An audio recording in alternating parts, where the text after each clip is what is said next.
பிதாவே, உம்முடைய கைகளில் என் ஆவியை ஒப்புவிக்கிறேன் என்று மகா சத்தமாய் கூப்பிட்டு சொன்னார். இப்படி சொல்லி ஜீவனை விட்டார்.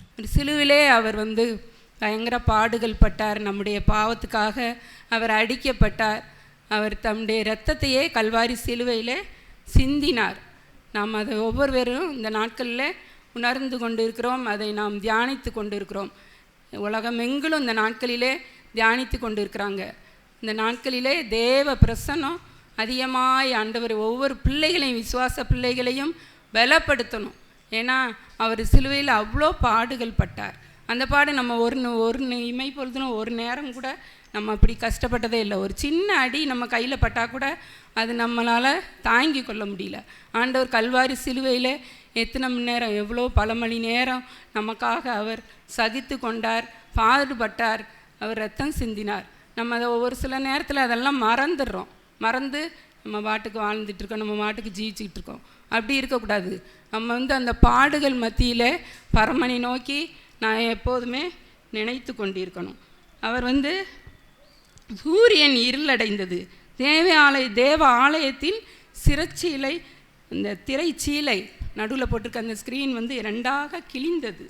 அந்த அளவுக்கு அந்த பெரிய ஒரு அதிர்ச்சி உண்டானது.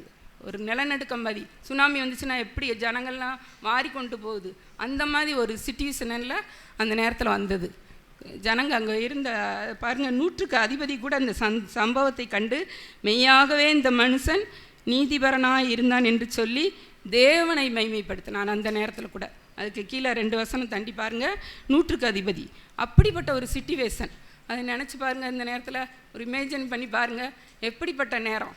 அப்போ கல்வாரி சிலுவையில் ஏசப்பா நம்மளுக்காக அவ்வளவு பாடுபட்டார். திரைச்சேலை கிழிந்தது, சூரியனே இருளடைந்தது. அவர் வெளிச்சத்தை உண்டாக்கினார், எல்லாத்தையும் சகல விருட்சங்களை உண்டாக்கினார், மனிதனை உண்டாக்கினார், எல்லாத்தையும் வானத்தையும் பூமியை உண்டாக்கின தேவன் அந்த நேரத்தில் ஒரு இருள் வந்தது. வெளிச்சத்தை உண்டாக கடவுதுன்னா சொன்னோன்னே எல்லாமே உண்டாகுச்சு. மனுஷன், மிருகங்கள் எல்லாத்தையும் ஆதாம் ஏவால உண்டாக்குனார், எல்லாத்தையும் உண்டாக்குனார், வெளிச்சத்தை உண்டாக்குனார். கடல், பூமி, வானம், பூமி, நட்சத்திரம் எல்லாத்தையும் உண்டாக்குனவர். அந்த நேரத்தில், கடைசி நேரத்தில் ஒரு பெரிய இருள் அவரை கவ்வி கொண்டது. இந்த வெளிச்சத்தை உண்டாக்கி எல்லாத்தையுமே அவர் அத்தாரிட்டியாக, அதிகாரமாக அவர் சொன்னார். சொன்ன வேலையில் எல்லாமே அப்பப்போ நடந்தது. அந்தந்த நிமிஷத்தில் நோவா வேலைக்குள்ளே ஜோடி ஜோடி மிருகங்களாக கொண்டு போனாங்க. பல வகையான மிருகங்கள் அதெல்லாம் உண்டாக்குனார். அப்படி உண்டாக்குனவருக்கு அந்த நேரத்தில் கைவிடப்பட்ட நிலைமை.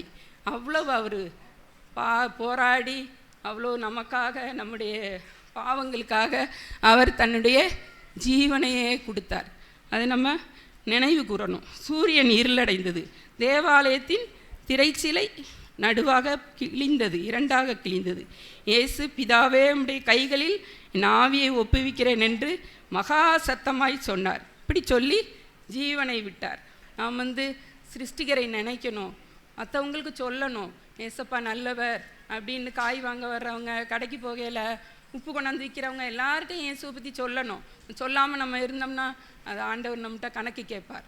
கடைசி நியாய தீர்ப்பில் கணக்கு கேட்பார். நமக்கு வர்றவங்க எல்லாத்துட்டையும் இயேசுவை பற்றி சொல்லணும். நோக்கத்தை ஆண்டவர் நிறைவேற்றினார். இப்படி சொல்லி ஆவியை ஒப்பு கொடுத்தார். இதெல்லாம் தேவனால் கொடுக்கப்பட்டது. அது தேவனிடத்தில் கொடுக்கும் வரை தேவ திட்டம் நாம் செய்ய கடமைப்பட்டிருக்கிறோம். தேவ திட்டத்தை நம்ம ஒவ்வொரு நாளும் செய்ய கடமைப்பட்டிருக்கோம். இயேசுவானவர் ஒரு முறை இவ்விதமாய் கூறுகிறார்.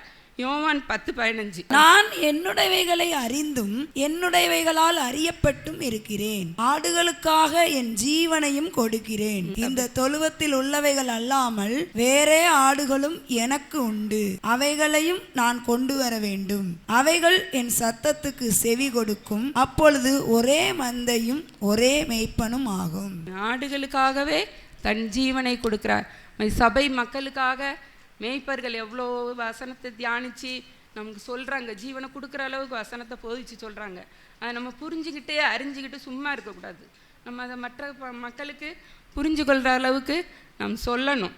அப்போ மேய்ப்பன் ஆடுகளுக்காக தன் ஜீவனையும் கொடுக்குறார். என் ஜீவனை கொடுக்கவும் பெற்றுக்கொள்ளவும் என் ஆவினே அதிகாரம் கொடுத்துருக்காரு. ஆண்டவர் ஒவ்வொரு பிசாசுகளை துரத்துறதுக்கும், நமக்கு மற்றவங்களுக்கு ஜெபிக்கிறதுக்கு அதிகாரம் கொடுத்துருக்காரு, அத்தாரிட்டி கொடுத்துருக்காரு. நம்ம பயன்படுத்தணும், சும்மா இருக்கக்கூடாது அந்த அதிகாரத்தை. இயேசுவின் நாமத்தினாலே போ பிசாசு எப்படி பாச சொல்லுவாங்க. முத்தக்கா நல்லா ஒவ்வொரு ஏரியாலையும் கட்டி ஜெபிப்பாங்கல்ல, அந்த பிசாசுகளை விரட்டி ஜெபிப்பாங்கள்ல அப்படின்னு அது சொல்கிற மாதிரி நம்மளும் அத்தாரிட்டியோட அதிகாரத்தோட தைரியத்தோட அதட்டி நாம் ஜெபிக்கணும். இப்போ ஜெபிக்கும்போது பிசாசுகள் எல்லாம் அலறி அடித்து ஓடிடும். அப்போ நம்ம ஊழிய பகுதியில் ஜெயத்தை எடுக்க முடியும், வெற்றி சிறக்க முடியும்.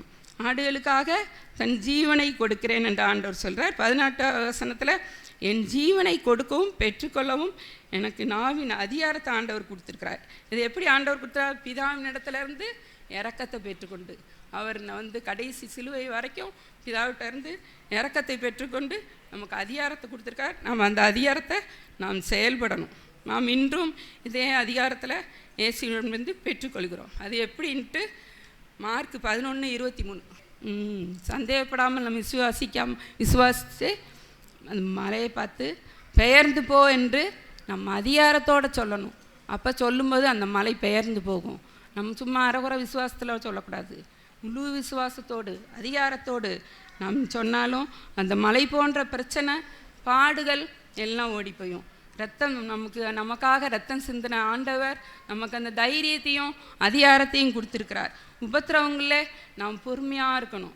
வீட்டில் பலவித உபத்திரவங்க குடும்பத்தில் எல்லாத்துலேயும் வரும். கணவனால் வரும், பிள்ளைகளால் வரும், மனைவியால் வரும், எல்லாத்துலேயும் வரும். நம்ம எல்லா வச்சுலேயும் பொறுமையாக இருந்த ஆண்டவர் பாதத்தில் எல்லாத்தையும் ஆண்டவர் சமூகத்தில் தான் ஊற்றணும். மனுஷர்கிட்ட போய் எப்போயும் கண்ணீர் வடிக்கவே கூடாது, பழகிக்குங்க. மனுஷர்கிட்ட போய் நம்ம கண்ணீர் வடித்தோம்னா அது பதிலே கிடையாது. கர்த்தர் சமூகத்தில் நம்ம பதில் சொல்லி ஆண்டவர்கிட்ட கண்ணீர் விட்டோம்னா நிச்சயமாகவே அது ஆண்டவர் அது பதில் தருவார். நான் அந்த பாஸ்டருக்காக பல இரவு 12 மணி 1 மணி எனக்கு அந்த டைம் தான் ரொம்ப பிடிச்ச டைம். அப்போ அந்த நேரத்துலலாம் காலேஜ் ஜெபத்தையும் பண்ணுவேன், இருந்தாலும் ரொம்ப மோஸ்ட்லி அந்த நேரத்தில் தான் ஜெபிக்கிற உண்டு 12-1 மணிக்கு. அப்போ நல்லா அசுத்தாவி கிரியை செய்கிற நேரம் கட்டி ஜெபம் பண்ணுவேன். இப்போ ஆண்டவர் அந்த ஜெபத்தெல்லாம் கேட்டு ஊழியக்காரராக மாற்றிருக்காரு. உங்கள் சரீரத்தில் பலவீனம், அதுக்காகவும் பல நாட்கள் கண்ணீர் வெடித்து ஜெபித்திருக்கேன். ஆண்டவர் அதையும் சுகப்படுத்தி ஜீவனோடு இந்த நம்முடைய மத்தியில் வைத்திருக்கிறார். அதுவே ஒரு பெரிய சாட்சி. அப்போ நம்ம பாடுகளில் சோர்ந்து போயிடக்கூடாது. சோர்வு வரும், ஆனாலும் ஆண்டவர்கிட்ட இரக்கத்தை பெற்றுக்கொள்ளணும், கிருபையை பெற்றுக்கொள்ளணும். நம்ம ஜெபிக்கும்போது அந்த கிருபை பலன் எல்லாத்தையும் ஆண்டவர் தருவார். நம்ம ஜெபிக்கும்போது ஆண்டவர் கிருபைகளை தருவார். அப்படி ஜெபிக்கும்போது ஆண்டவர் நல்ல விடுதலை தருவார். ரட்சிக்கப்படாதவங்களாம் ரட்சிக்கப்படுவாங்க. குடும்பத்தில் யார் யாருக்கு நீங்கள் கண்ணீர் வடிக்கிறீங்களோ நிச்சயமாகவே பதில் உண்டு, நிச்சயமாகவே பதில் உண்டு. உன் நம்பிக்கை வீண் போகாதுன்ற வசனத்தின்படி கர்த்தர் நிச்சயமாய் செய்வார். வெளிப்படுத்தல 22:12 ஆண்டவர் சீக்கிரமாய் வருகிறேன் என்று சொல்கிறார். அப்போ அவனவனுக்குரிய பங்கு அவனவனுக்கு உண்டு. நம்ம சோர்ந்து போகக்கூடாது, நம்ம பலனாக இருக்கணும், பொறுமையாக இருக்கணும், ஜெபிக்கணும். ஆண்டவருடைய வருகையில் நாம் எடுத்துக்கொள்ளப்படணும். அதுக்கு எப்போதும் நம்ம ஆத்மா ஆயத்தமாக இருக்கணும், சும்மா இருக்கக்கூடாது, தூங்கி தூங்கி தூங்கி விழுந்துக்கிட்டே இருக்கக்கூடாது. ஆண்டவருடைய வருகைக்கு நம்முடைய ஆத்மா எப்போதும் அவருடைய கம்பீர சத்தத்துக்கு நம்ம எதிர்நோக்கி காத்திருக்கணும். அவருடைய சத்தத்துக்கு நம்ம செவி எப்பயுமே திறந்திருக்க வேண்டும்.